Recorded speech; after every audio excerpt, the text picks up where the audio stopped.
sometimes really difficult to manage all the bad news that we're seeing on the front pages. What is, I think, thank God, outstripping that is the good that so many people are doing, especially in our own country, in response to some of the things happening in the world at the moment.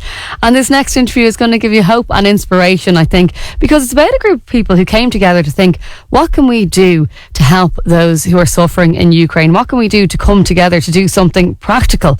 It's great to have with us in studio Michael O'Brien. So Michael, this story involves you and a group of friends from Greystones in County Wicklow, and you decided you were going to fundraise for something very specific. Tell us a little bit about it. Thanks, Wendy. Well, a friend of mine is a guy called Stephen Byrne, who is it was his brainchild, if you like, and so he got a group of us together to see if we could raise some money to do something in the Ukraine. So we're thinking, well, what can we do in the Ukraine? So he had discovered this group called Jeeps for Peace, and the idea being that you purchase some Jeeps and you fundraise to purchase those Jeeps and try and get them full of medical supplies to as close to the front line as possible in the Ukraine. So we set about it. We had a couple of meetings and decided we would try and tap into some corporate sponsorship and also run a GoFundMe page. So there was 8 of us originally, and we were all set off to try and get as much in as we could.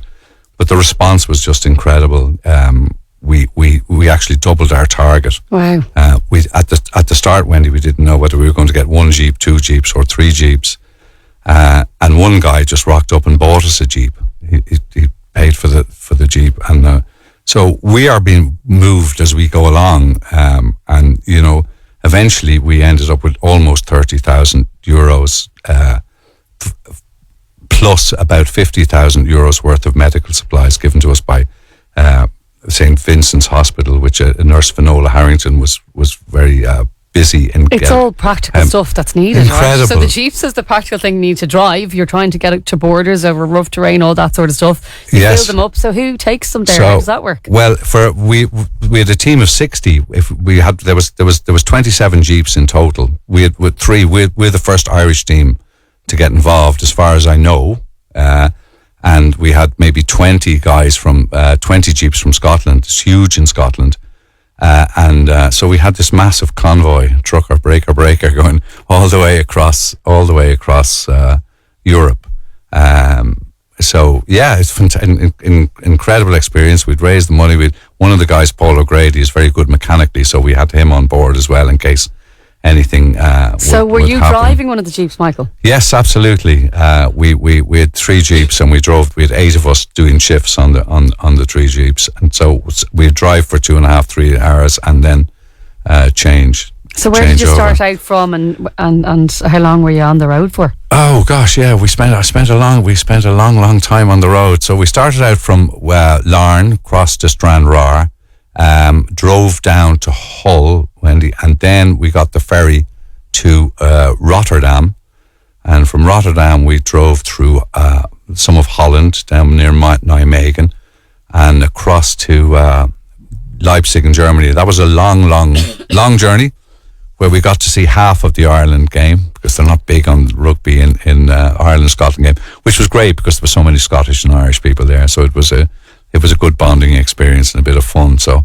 And what about just entering a war zone? I mean, how do you prepare for that? How do you feel about that? What do your family think? Well, the thing was there was a certain amount of innocence, and they had been before, and everybody had got back alive. So unless we were unlucky, now there's always a chance, but unless we were unlucky, we felt we had to do something. So if we felt the chance was worth it. I think after the rugby, then things started to get a bit more serious, because we drove into Krakow there, and then we went to see a graveyard, which was full of only Ukrainian soldiers, who were only boys, and maybe girls, a few girls as well there, and they from the graveyard was half full 3 months ago, and it's full now. And at the start of the war, they were burying 7 people a day, 7 children a day. Because when you get to my age and you look at a 22-year-old person, they're a child. And they had this a photograph every soldier that was buried there. And that's a harrowing experience to see that. And we all went our separate ways when we were visiting that graveyard, and we had a piper playing that morning. And then you see on the way out, you see mums who are standing there, looking at those graves, and you just know that is desperate beyond belief. It's just a terrible, terrible, terrible situation. So we truck on then, and it was lovely to get to. We got into Kyiv, most beautiful city, incredible city. If ever this war is over, I'm going back there for a holiday, because it's a beautiful country, Ukraine. You're going up the road and there's a woman walking along with a cow on the end of a piece of rope in their wellies, and you think that's Ireland 100 years ago. Two lads on a flat-back cart, one smoking a pipe, and the donkey pulling them up the hill.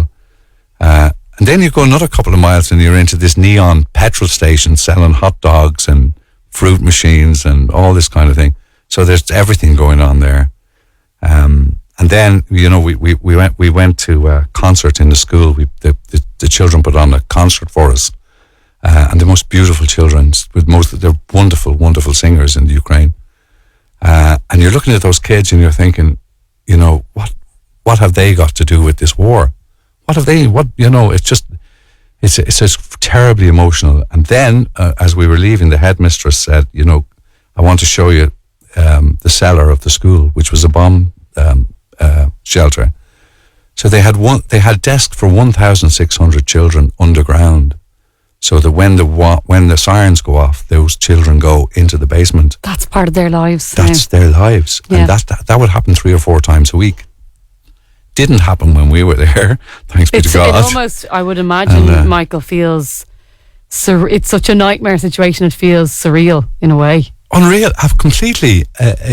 Absolutely. And to see them and to see how determined they are, that they're not going, they want to continue on with life every day in every way as they had it before.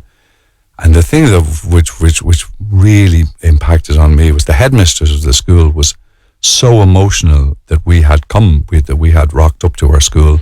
Do you think it's twofold then, Michael, that experience? Because obviously you're bringing in practical stuff, the medical supplies, stuff that's really needed. But you've also made this journey. You've put yourselves at risk. I mean, that act of selflessness and generosity, I imagine, can mean even more than the practical stuff for those that you meet. I didn't expect that, but you're absolutely 100% correct there, Wendy. When they see that people care, who are not, that the world hasn't forgotten them, that even if it's a busload of old fellas like me with T-shirts and stuff to give out, and it mattered so much to them. Their appreciation was just incredible. I've no experience in my life here where I would feel that in appreciation. And what happened next then? So what happens with the Jeeps? Did you drive them back? Well, when we got to the school, before we headed off, then we started giving them our "What About Us" T-shirts and our Jeeps for Peace T-shirts. So before we'd known it, pretty much everybody on the bus had emptied all their gear to the children who were really appreciative of it. And from then we headed on into the Ukraine. We stayed that night in Lviv, and then we drove another 4 or 5 hours the next day, where the soldiers had come from the front to meet us. We parked the Jeeps in a warehouse, in a secluded warehouse, where they would take them over. And we left little messages in them in the Jeeps, and some people left little. So then they're able to use them. Oh, they're hugely important, because they use those for taking injured soldiers from the front line. Yeah. They use them for everything. They use them to evacuate if they have to at speed. The average lifespan of a Jeep is 90 days. Because they're being destroyed. Yeah, and they're being destroyed. Yeah. Well, it's an incredible story, and what an amazing thing to do. Well, to do you. something practical, which obviously I'm sure will leave an indelible mark on your life, Michael, and the experience that you had. It probably has already, Wendy, yeah. And for the people that you met as well, and the people that you have. Thanks so much for telling us about your story. It's absolutely incredible. And I know Stephen wrote a blog about the adventure. People are probably enthralled as I am. So you can find out more about it at What About Music? What About Us? What About Us? Music.com. Yeah. What About Us? Music.com. I've been chatting to Michael O'Brien. Michael, thanks so much for being with us on Spirit Radio today. And it's been an absolute pleasure. Thank you.